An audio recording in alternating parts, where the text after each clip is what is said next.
اللہ ولی الذین آمنوا یخرجہم من الظلمات الی النور، خدا ولی ہے ایمان لانے والوں کا کہ ان کو اندھیروں سے نور کی جانب لے کے جاتا ہے۔ 40 سال پہلے انقلاب اسلامی سے پہلے ایک عجیب وحشت و ویرانی تھی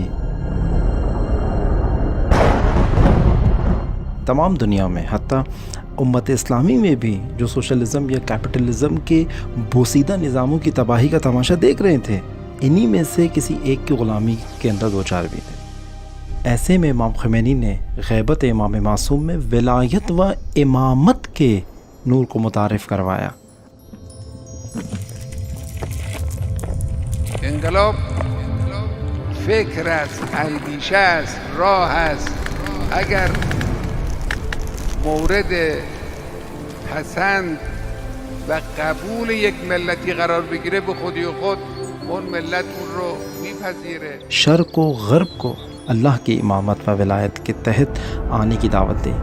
انقلاب اپنی سرحدوں سے عبور کر گیا۔ مقاومت به تدریج از مرزهای جمهوری اسلامی فراتر رفت، نه اینکه ما بخواهیم این عنوان مقاومت را یا فکر مقاومت رو ما بخوایم صادر کنیم۔ ایسا شجرہ طیبہ بقول قرآن اکلہا کل حین، جو ہر آن اپنے پھل دے رہا ہے۔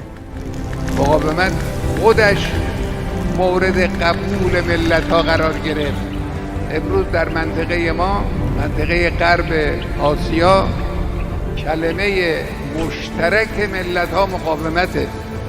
مقاومت رو همه قبول دارن، البته بعضی جرأت میکنن وارد میدان مقاومت بشن، بعضی جرأت نمیکنن۔ اس طرح جوک در جوک انسانیت اس انقلاب کی طرف جذب ہونے لگی، جو انقلاب مہدوی انقلاب کا مقدمہ ہے۔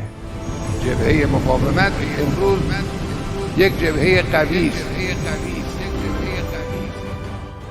اور یہی مضبوط مقاومتی محاذ آج ظہور انقلاب مہدوی کی طرف رواں دواں ہے۔